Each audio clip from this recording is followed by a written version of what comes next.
Hello, good evening. Hello, Maria. How are you? Great, hello. So, if you're watching us, you're going to notice that there's a new person in today's podcast episode. But if you're listening, you're about to find out more. Welcome to episode number 4 of Feel and Act Money. This is a podcast about money for expats. And as usual, it's Danusia and I. Brazilian and a Venezuelan, just sharing our tips, experiences, and observations about how to manage our money more effectively as expats or immigrants. But today we have with us a special guest, and that is Shannon. Shannon, do you want to give a quick intro to the audience about who you are, and then we can tell them why you're here with us today? Yeah. I'm an American who has been living in Estonia now for 12 years. Prior to that, I was living in Kazakhstan for 2 years, and before that, I lived in Australia for a little bit. And anyway, but I am here. I do many things here in Tallinn. I'm a wife and a mother of two, and I just like to have fun. Yes. If this is the first time listening to Feel and Act Money, in our 3 previous episodes, Danusia and myself have shared our observations, tips, and personal experiences around managing money from the first time we landed in a country to how to handle the holidays and the emotions that come with money around the holidays and whatnot. But this episode is special because apart from talking about a topic that is foundational to anyone who wants to have their finances in order, we're also going to be doing a live masterclass, the 3 of us, next February 4th. 2026. So in less than a month, right? We're recording this 12th of January. And if everything goes well, you're going to be listening to it already Tuesday, the 13th of January. And in less than a month, the 3 of us are going to be in person in Tallinn, Estonia, bringing you an amazing masterclass, everything related to having an emergency fund. But an emergency fund sounds a little bit stressful, so we decided to go with safety net. And that's also today's episode topic. Think of it as a warm up or a teaser to the details that we're going to be covering during our live masterclass. So let's jump right into the details. We're going to be going through 3 big questions around the safety net, right? The foundational one, which is what is a safety net or an emergency, why we need one, and how to build a safety net.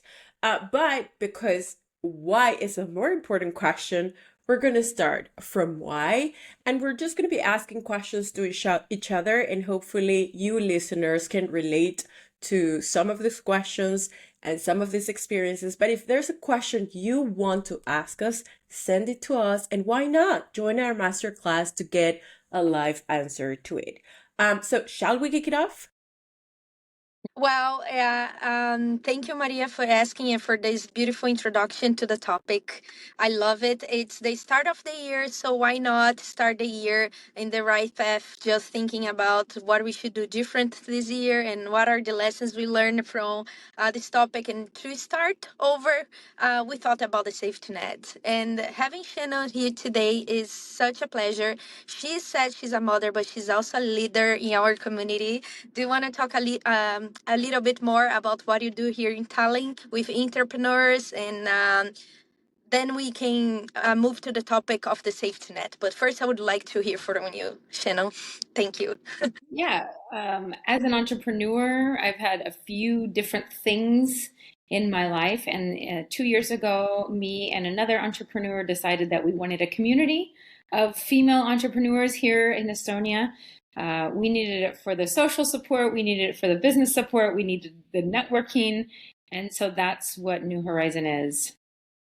And that's the community. Yeah, that's amazing. That's amazing. I personally met Shannon at this community. It's such a valuable community for us to meet, to bring new ideas, to feel alive, to feel like we have a purpose. And speaking about purpose, why not the safety net? Because sometimes we dream too much and we don't think about the numbers. Do you have something to share with us about how people feel about the safety net? Do they talk about it? How is that related to spirituality, also to the expat life in Tallinn or anywhere in the world where you have been? I would like to know more about this amazing experience you have because you have met so many people. You probably have so much to share. Well, one thing is true is that people are people and that we all have pretty much the same needs and wants and desires. And the topic of money and a safety net or an emergency fund or budgeting, this goes beyond any cultural barriers. This goes beyond any borders of our countries. And so, whether you're talking to female entrepreneurs who are Estonian in Estonia, or Venezuelan, or Brazilian, or Italian, or you name it, the topic of money is important because us as entrepreneurs, we want to make money doing something that we love to do. And so half of us have daytime jobs. And then we have these side projects because we recognize either we have things we want to do, we have a purpose that we need to fulfill in our own lives, and or we just have bigger dreams than our budgets currently meet. So we try to make more money, we make more money, and a big part of what we do with that, hopefully, is to develop ourselves a safety net or an emergency fund. And what's beautiful about this is that people do not do this just with money. People do this with relationships. We need a safety net. We wherever we go in the world, that's one of the first things people do is try to find a community, connect with other people. But then there's also like this safety net of something that's deeper within us, and I like to call it the spiritual stuff. Uh, and this is what gives people a safety net when they move to places, and they might be the only one, they might not connect with people for a while. So I love the topic of a financial safety net, but it's not just limited to that. Amazing, amazing. I hear you. And it's so interesting when I met you that you brought like this other view of the world, bringing spirituality. So that's what we want to talk in our safety net. We want to bring different point of views to the same topic, and I think this is going to be amazing. Another point is Maria here. She also speaks a lot about the emotional side, which is amazing. How the brain works.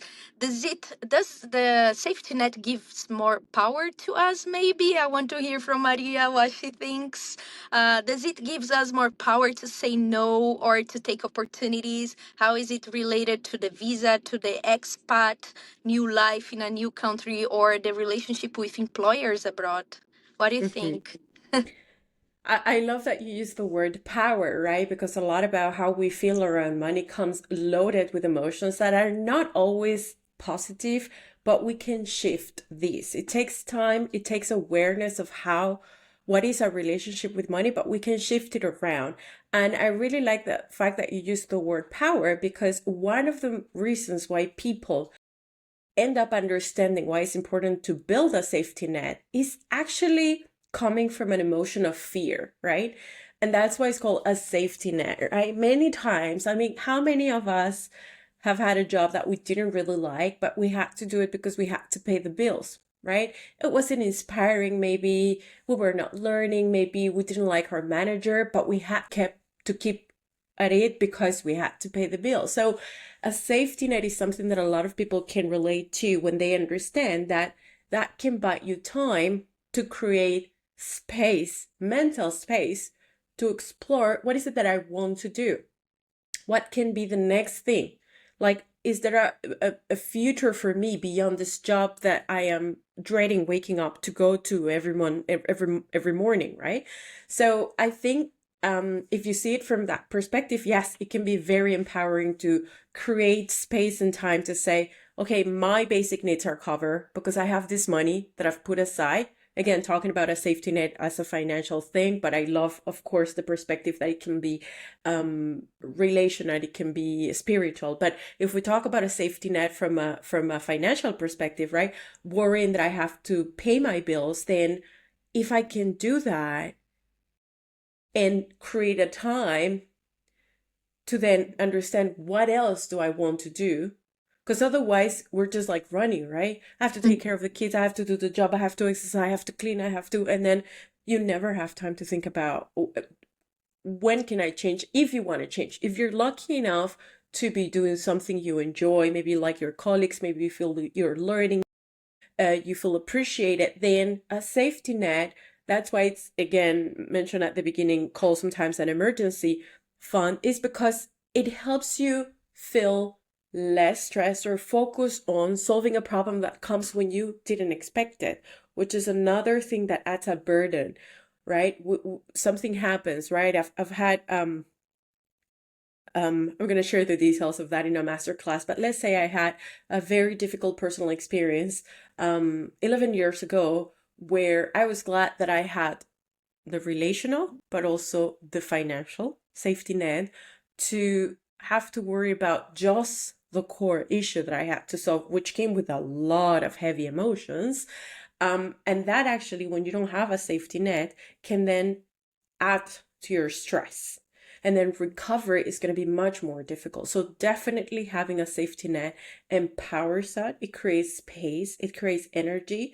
If we see it that way, right? To then focus on other things. And when you mentioned visa, of course, as an expat, many of us have gone through the having to have a job because it gives me the permit, and dreading losing that job because if I lose the job, I might have to leave and I don't want to leave. I like it where I am, right? That kind of ambiguous status as an immigrant that you may be in. And so that's another kind of safety net, right? The legal one, and how many of us have studied the language and pass exams and try to meet requirements to then get that safety, because as was mentioned by one of you before, fundamentally we all have the same needs, right?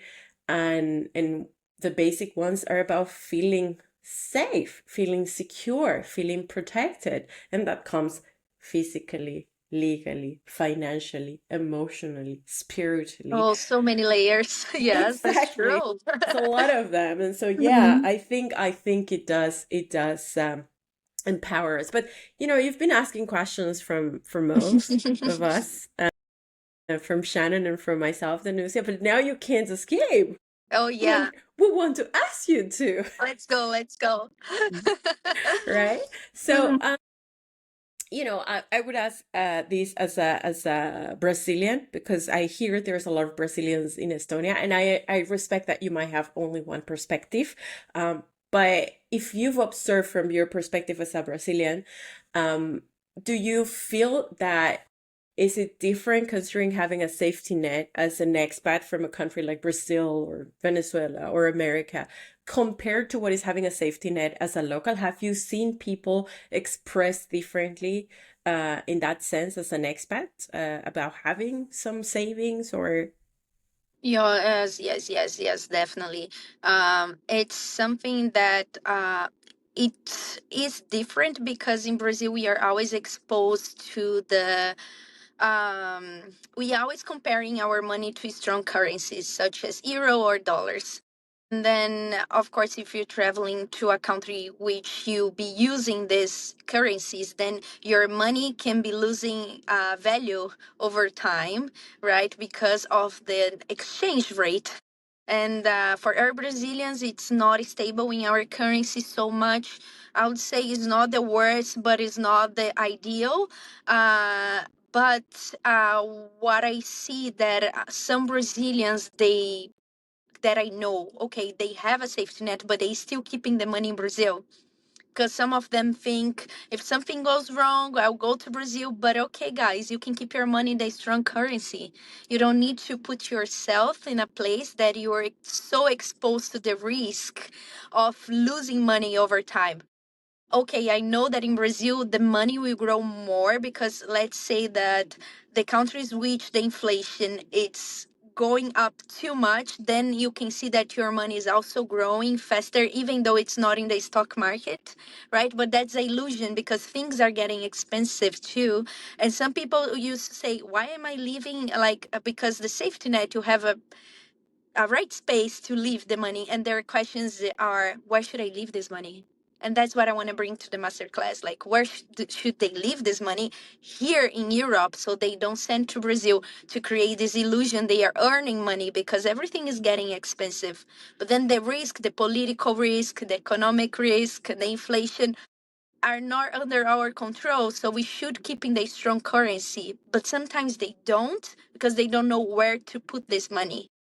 And that's the key. Like once they understand where they can have this money, then they understand it's better to keep the money in the strong currency, because no matter where you go, if you are already ahead of many currencies, if you keep safe where the chains are not so much, let's say, it's more stable. That's what I want to say. I think this is the best word for it. Like keep your money in the currency that is more stable right now at the moment. And then okay, you can always move, you can always think, but there is kind of this misunderstanding between the places and the earnings, regarding the safety net, right? And this is, I think this is the main pain point for Mm-hmm. us. Wow, I have never thought of it like that. And I want to go to this master class. I hope I get to come. No. That's such a good point, Danu, because like as an American, I'm going to be very honest, like we don't think about keeping it somewhere where the inflation isn't going to be as high as it would in other countries. I mean, of course, there are options that give you better returns and stuff, but when you're talking about inflation, wow, what a great point. Yes, yes. These are things Maria and I are always speaking here about, like Venezuela, Brazil, because it's a reality and it's confusing too. We know it's confusing sometimes, so it's good to bring to the masterclass so we have more time to go through that topic. Yeah, and I think it also speaks of how dangerous it is to put everyone in a box, right? Because we're all going to have very specific experiences depending on our cultural background, our family background, how long we've been away, and the things that have happened in the period we've been away, whether at the place where we are at. So I think, I don't know if we mentioned this at the beginning, right? I've been in Estonia for 17 years. Shannon, I think you mentioned you've been 12. In Danusia, you've been 3 years, right? So it's very different realities that we see about Estonia in that period of time, but also the countries we've lived in, right? You've mentioned Kazakhstan, Shannon, and I'd love to hear some of that as well. And you've been Danusia as well in Germany, I think. Yeah, exactly. And so all of these experiences add a layer. And I actually love, Shannon, that you mark that as, oh my God, I didn't think about it. Like, why do we have three people talking about a safety net, which is some people would say it's just savings, isn't it? It's not. There's a whole lot of things that we can think about to get it right or wrong. And that's why we wanted to do it from these three very different perspectives, because all of them just add up to have a more solid decision in the end, right? And I'm sure each of our experiences is going to speak differently to different people in the audience listening right now, or to the participants in the masterclass. So I'm really excited about this. That's true. Yeah, but I feel we've been covering the why it's important to have a safety net by now pretty well. And I don't know, maybe we can move into more practical details around what exactly we need to consider. Any of you wants to jump in? Yeah, I'd love to actually, because I know Danu has this planner pocket method that you do with men and women. Is that correct? Correct. I start doing with women, but now it's for everyone. Okay. Yes. Okay. Yes. Yes. So the what, like, what is your first practical step to an expat? What should we do to calculate our numbers to feel safe? Like a realistic number in this currency, in the euro. Yes, there are two sides. I think one is literally stop a little bit, take the time, which we usually don't do alone, or don't do in our house, but we can do together in a masterclass. We can do together in a session. But I always tell my clients, we always do this together. I know it's quite boring, so we need extra energy for doing this, but sit together, analyze your budget, see how much you actually need to at least meet your basic needs in terms of money. Then you start calculating what is really necessary for the safety net. And also, don't jump too fast to investing money, because you need to first be prepared to start investing. Some people start investing without having this safety net or this first strong foundation, and they get lost in the middle, right? So this is one of the things. Just sometimes people even come to me with, they have all the knowledge, but they don't know how to organize. What comes first? What should I do now? Which steps should I take? So this pocket planner method, I have step by step guide how to navigate from like starting to organize your finances until you completely be secure and confident to make investments. But your question is also good, because there is another side of it, which goes to Maria, is about the emotional side, like the ties that keep us between saving money, being prepared for emergencies, helping family. Uh, what is that for how are the boundaries around that? Or people like always come to me asking. To be honest, I navigate this with them, but I really feel like Maria is the specialist here. She can talk about it with us more, and she must have so much more to share around this topic. And it's really important because everyone has these questions: how to balance, how to have a safety net if I still have family, if I send money back home, how can I manage? Or yeah, Yeah. all around that. Yeah. So I think interesting, because I think that would link us back to the why. But I guess it's all very, very interlinked. But I think when we start looking at how we react to money in different situations, we start unpacking a lot of our history. So the work that I do with my clients, right? So you were describing how everything you do is you sit with them, you calculate, you do everything I do is going deeper into the root. Let's talk about you. You wonder, like, if I'm going to go to a money coach, why do I have to talk about my childhood? Why do Mhm. I have to talk about who raised me? And trust me, there's a lot about your childhood and who raised you and how you were raised that sets your relationship with money. Is just that you're not aware of it and you haven't made room. And to be honest, this happens with many areas of our lives, not just with money. We go around acting, feeling certain things, making certain decisions, feeling right and wrong about topics without wondering why we feel right or wrong about this. Why is it easy or hard for us to make this decision? And then we start looking into our history and we realize that a lot of these things we have learned along the way and we just never question them. But when we question them, we can then kind of like weed out what doesn't help us. What is something that I just imitated because that's how it was done in my house, but it's just not serving me. And what we can keep, because not necessarily everything we learn is bad. No, there's going to be very valuable things we're going to discover in that process of self-awareness and discovery. And we're going to realize, oh, I like what they taught, that, they taught me to reward myself and have fun with the small things, with what we already had, for example. And I like that. And I want to use that in my favor. So I think to find the balance between who you think you should be and who you want to be, you have to understand all those things are coming from. Like, and actually, I think we talk on this topic in the episode where we were talking about the holidays and gifting. Like, do we give presents because because there's an expectation in society, in our family circle? Do we do it to be seen a certain way? If I give this branded things, I'm seen as wealthy and with a position, or do I do it because I know this person and I know they appreciate this thing and they're important to me and I want to appreciate them, or I love them, but right now I can't.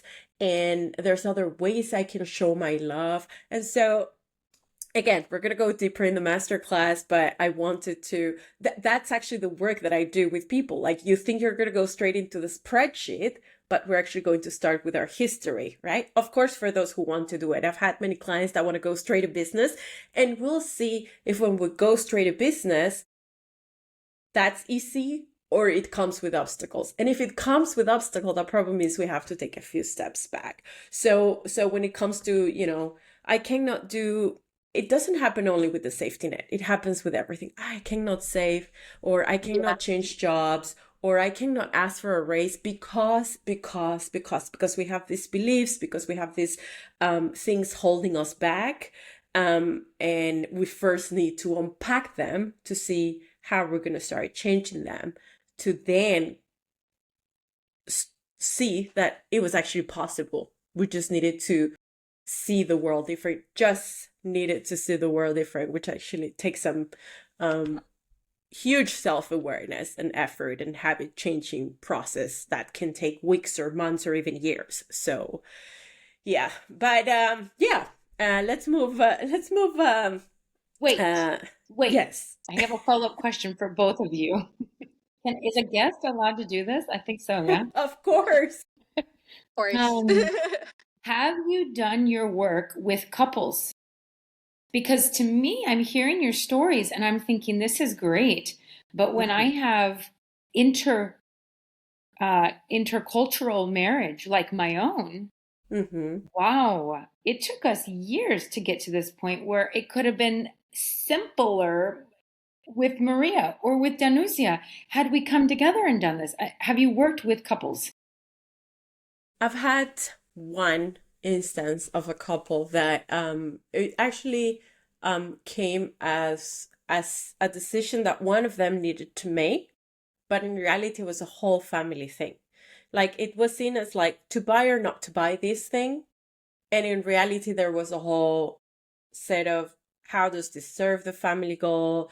How is this helping us? How is this limiting me from having my own individualistic perspective versus playing the role that I'm supposed to, playing my family as a protector? So you're right. Like, a lot of our money decisions are intertwined to whoever we share our lives with, right? Whether that is a life partner or close friends or siblings or parents that have certain expectations, or our own expectations. So there's actually people focusing specifically on couples, and I think that has its own, unique and valid angle. But when I work with an individual, we will necessarily, whether we look for it or not, we will end up touching on relationships of all kinds, children, parents, the typical things. Danu, what about you? Yeah, for me, I never work with a couple like consulting for them personally, but with a couple who want a consulting for their small business. So it was more around the business topic, and it was a nice experience. We navigated well because they were starting this. Very good. But as Maria said, even when I work personally with people, why I work first with women? Because usually they are the ones more curious, more open to talk about this with me.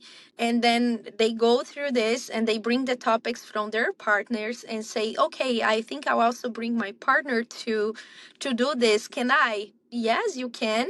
Yeah, we can talk about this, but it never happens because people still has this, never happened with my clients, because people still have this barrier of talking about money. This is what we spoke in one of our podcast episodes, like how it's hard talk about money is sometimes easier with people who are not with you. It's with strangers than people who are living with your people who are you have a relationship with you of all kinds, or like your mother, your siblings, or your partner. So yeah, I think people sometimes find difficult to just talk about the topic. But yes, you start helping people with their personal finances, and then the partner topic will come and you cover this even though the person is not there. Yes, Yeah, to be honest. yeah, yeah. It always Yeah, comes up, I think, yeah. whether consciously or not. Mm-hmm. But you're right, Shannon. You're the guest, so I'm always eager to move forward. Like, yeah, let's move forward, let's move forward. But Yes, I yes. love that you're bringing a different perspective and observing things from another angle, and helping us stop, which is what we should do more often, right? And observe and reflect. But I do want to ask you a question as a spiritual life coach. One of the issues that people tend to have with money, they tend to move between two extremes, right? You do learn that you have to, save and invest and protect and grow your money, but then they get obsessive with it and kind of lose track of what the purpose of it is, and they just kind of become afraid of spending, enjoying it, or like they just keep on.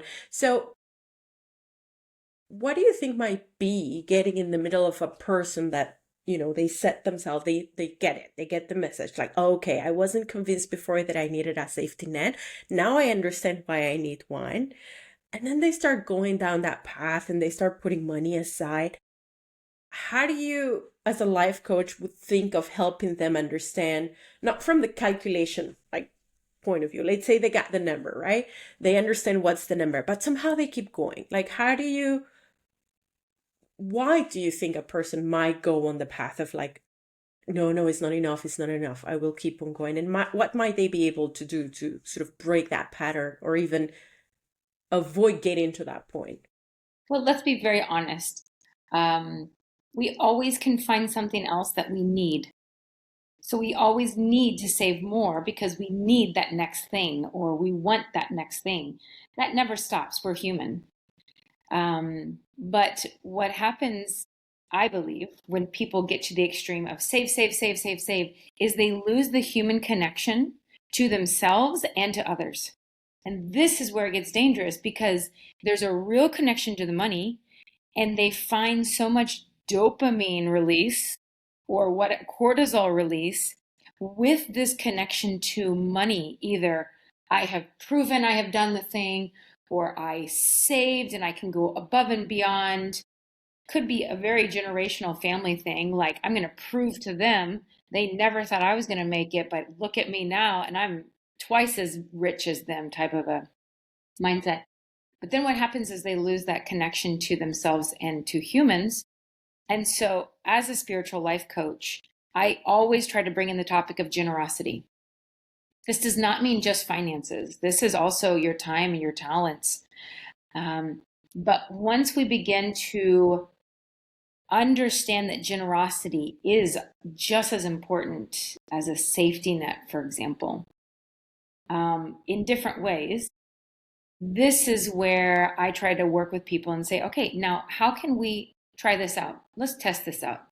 What if you were generous with a 20 euro bill this week in some way?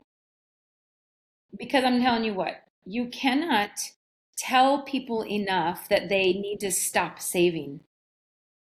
They have to experience the joy and the peace of doing something different other than savings, to also recognize this is just as beneficial to me.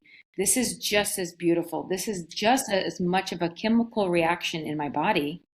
This is just as much of a spiritual thing to me, this saving as well as giving.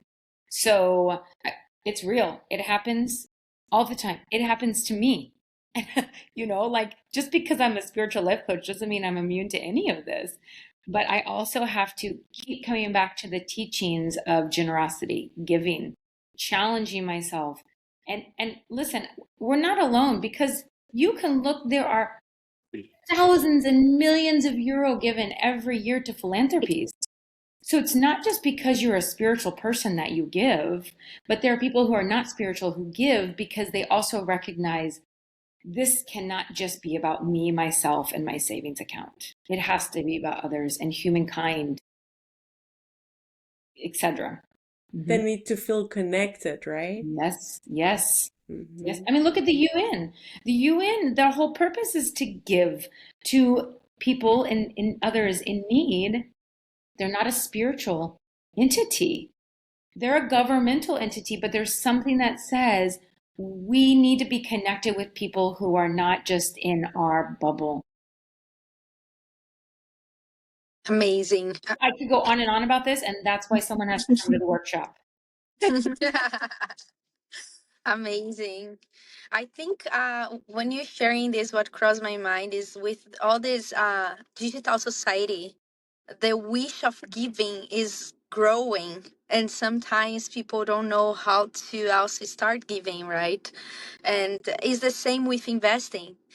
As now we have everything at our fingertips, we want to invest. It's so easy. It's just click, and but I don't know how to do. And it goes also to the safety net. There are so many options now. I don't know where to start. So yeah, it's nice to have this time to do this self reflection and think about each area which needs just the right amount of attention, just the right energy there. I love it. I love it. Yeah, and I think we need this more because, as you're saying, like we're overwhelmed with everything right now because there's so much information. There's an excess of it. There's noise. And before we even learn to listen to ourselves and our real needs, we were bombarded with all these options, and that gets mixed with our already existing questions. And so it becomes even more critical to, stop, Definitely. think, feel, reflect, switch off the noise around us, go back to the why, right? Good point. Okay, but I think with that, we wrap up our second blog. That was kind of wide, although as you can see, all of it is very closely connected and it's very difficult to see it linearly, which is why if you're listening to this and you have been trying to save and you start and you stop and you then go spend what you had saved and you feel like you have to start from zero again, it's because it's not just about discipline. There's a lot of spiritual, emotional, there's huge background in whatever decision we make with money, including being able to put some money aside for our own safety. It's not a straightforward line, so don't punish yourself. There's a reason why it is not a straightforward line, and we're here to help you figure it out. And maybe 2026 is finally the year you understand how to understand yourself and build your own safety net, or keep building it if you've already started. But let's move to the final blog of this topic, which is how, right? Let's look at exploring options of how. Who wants to jump in? I want to start. I want Yeah, to ask you, Maria. Sorry.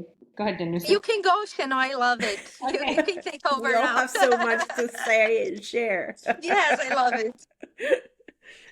I think it's nice that we're friends, because then we can, Yes. we can't cross those lines. We can't. Yes. Yes. So emotionally, Maria, what is one of the most common limiting beliefs that you see in expats when it comes to the safety net?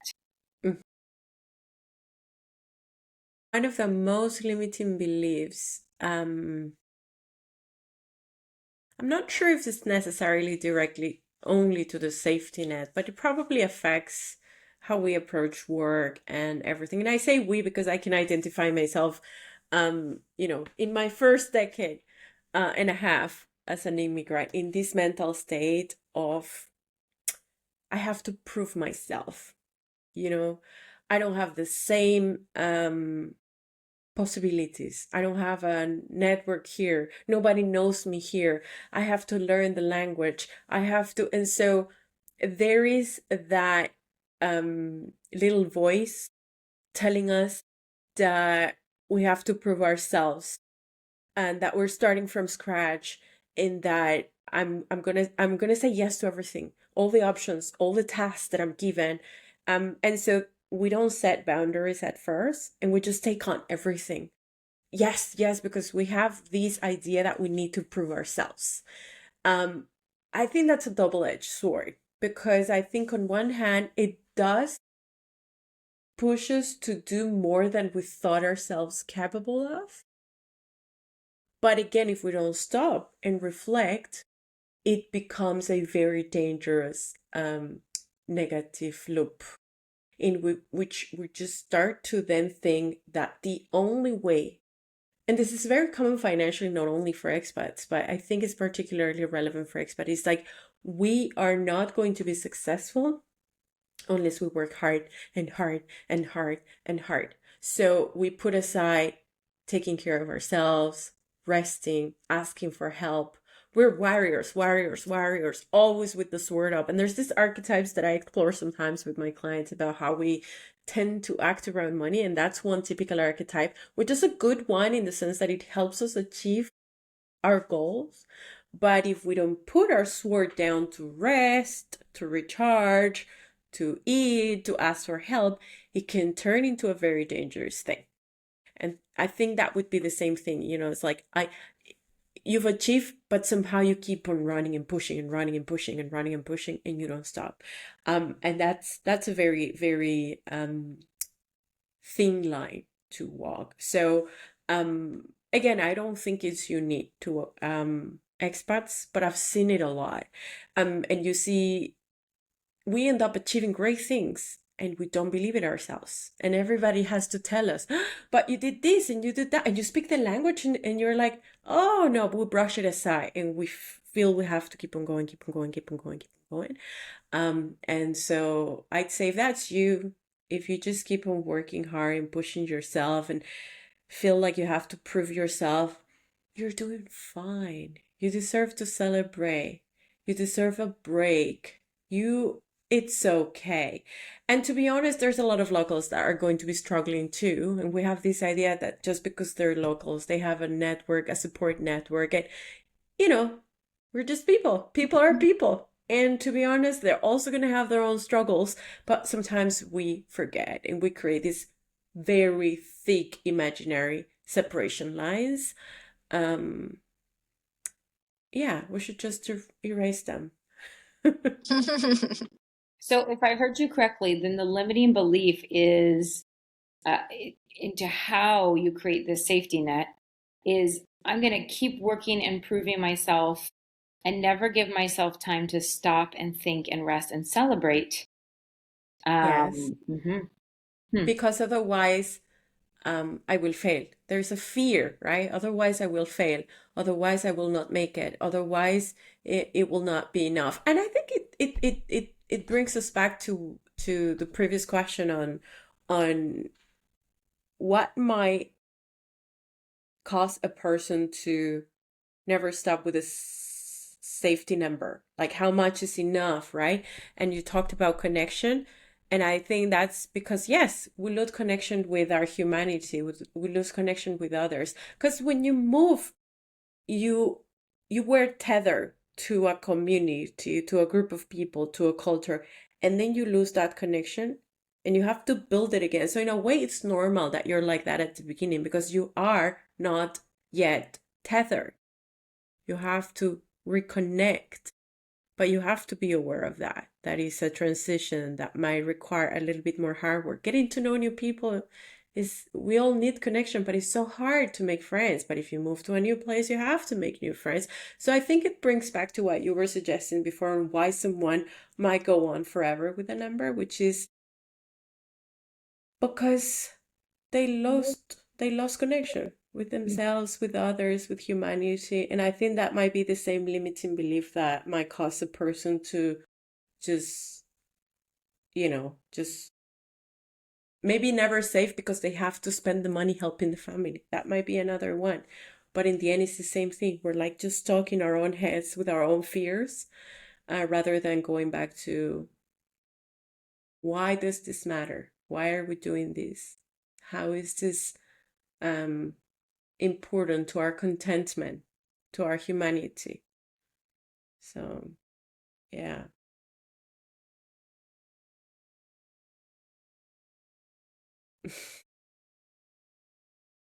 I have so much to say as well. There's so much we could say about all these things. So I'm trying to hold myself. Mhm. Mhm. Mhm. Yeah. But shall we move to a couple of you? Who feels brave and wants to share a little bit of perspective? Maybe, yeah. Danusia, maybe. Okay. Right? If you think about, again, these things might be related, but if you think about someone that moved to another country because they had a better job that is going to allow them to, help their families or whatever, and they're not used to big amounts of money, and they do the number with you, they do the exercise, and suddenly they go to, if they've never seen more than 2,000 euros in their account, maybe 2,000 is too much, and now their safety net is 10,000, and they're like, "Ugh, but I've never seen more than 1,000 or 2,000 in my bank account. What do you mean my safety net is 10,000?" How do you break it down for them to be able Mm-hmm. to feel they can get there? Yes, I think is a very real case, and all this work with the safety net, it's step by step for one reason. Is that first is really dangerous just to think about, okay, now I have money and I need to save, and then it goes through that idea that I need to save more and putting fears there. And the other is that even though if you're like thinking about yourself and creating a safety net for yourself for the first time, as before you're always helping others before helping yourself, so you have to separate. Now you helping yourself first, but you still want to help others. Some people are really afraid they can never have a safety net because they need to help people, and when I try to show them they can do these things together, like, okay, you might feel like you need to see that money right away, or otherwise you never feel safe. But actually we do a job, like we build a safety net with time. We set up real numbers that is not going to jump from 0 to 2000. We start really small. We start with like, we have like this open conversation to see what makes more comfortable. We take notes how we feel in the first week, in the first month. Then we talk about those. And of course, you still can help people, or maybe you're going through a health issue and you still have a debt to pay, because what do you need to do in an emergency without the emergency fund, and you're still carrying it. Let's not ignore, let's not let the debt grow. So there are ways to set up, let's say, numbers that can work well for different purposes, right? It's not just, okay, now I'll have the safety net, okay, I'll be safe, let's forget about everything else. That's not the case as well. And some people are too afraid this is going to be the case. They're even afraid to ask for help because they think people will tell them, look, I'm so perfect. I have everything here in a perfect shape, and that's how it should be. It's not actually. If you guys who are listening to us today listen to our previous episode, I was going through a hard time of deciding if I should go to my vacation on the holidays or not. I also needed to burn a little bit of my Yeah. emergency fund because of something happening in the middle of it in terms of personal issues. It's not also perfect for me, let's be honest. I think this is a good opportunity with the podcast, with the masterclass, to see that we are real people with real challenges. We are not here telling you that you're going to be an expert, or yes, your life will be perfect if you have this perfect number and you need to jump into it. This is going to be your focus. What we are speaking here is totally the opposite. It's like how to manage all the feelings, how to think about my purpose, my life inside of myself, my spiritual beliefs, or how to manage my family who is away, how to take care of myself, the new work, the new environment. And even though I can have a safety net, yes, you can. And you start small. You start small, and that takes time. And to be honest, will take time. And I think having this first conversation of being more realistic always bring people to realize that, okay, I will start with this little step today. And then this is kind of skill that you build. So once you understand that it is a skill, so I need to practice. And you practice as at school when you start studying with homework, little by little, you take notes, you ask questions. There is nothing to be worried about the number itself only. The number is essential to calculate, yes, but there are a lot of work around um, all the mindset to then get to the number. It can be this year, but it can be next year. There are people who take months to build a safety net. There are people who take some years to build their safety net. It depends. It depends, and there are possible ways and possible workarounds for each situation. It's possible. This is the Yeah. moment where I want to jump in and just tell my story, but I'm going to leave that for the masterclass because it's like spot on to what both of you were saying. Yes. I think in this master class it's not only going to be the participants learning, I think we're also going to be learning a lot from each other. And I think that's the beauty of it. There's always room to learn and grow. And we just need to know what are the right people in the right places for us to do that. Beautiful. So you can do it. We need to break it down into small pieces. That's the key takeaway. And it's not just about a number, it's about exploring all of those nuanced emotions, feelings, and beliefs. Maybe let's wrap up with a question for you, Shannon. Yeah, before we close the episode. So, do you think that there are some kind of ghosts that we bring with ourselves in relation to money from the countries we come from? So, maybe as a Brazilian or a Venezuelan, the ghost is inflation. Maybe as an American is, I don't know, Black Friday or consumerism. Um, oh no. So what do you think? What do you think about those ghosts, and how can we get to identify them? How can we get to, because they're invisible. I think they're invisible. My short answer is yes, they exist for sure. Mm-hmm. My details about how to identify: be in another country for 6 months, return to the home country, and see what surprises you. See what you cannot stand. See what makes you sick. See what you identify, like look at, and you're like, this is disgusting. I wish in America it was more like this, what we do in Europe.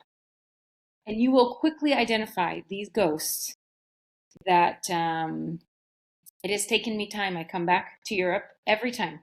Every time we go to the States and I come back and I'm like, here is one more thing that I've identified that I'm changing in my life.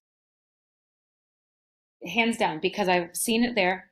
I get sick, I get nauseated, I get like physical, spiritual, emotional, like yuck. And then I've identified it, and I don't want that to be a part of my life.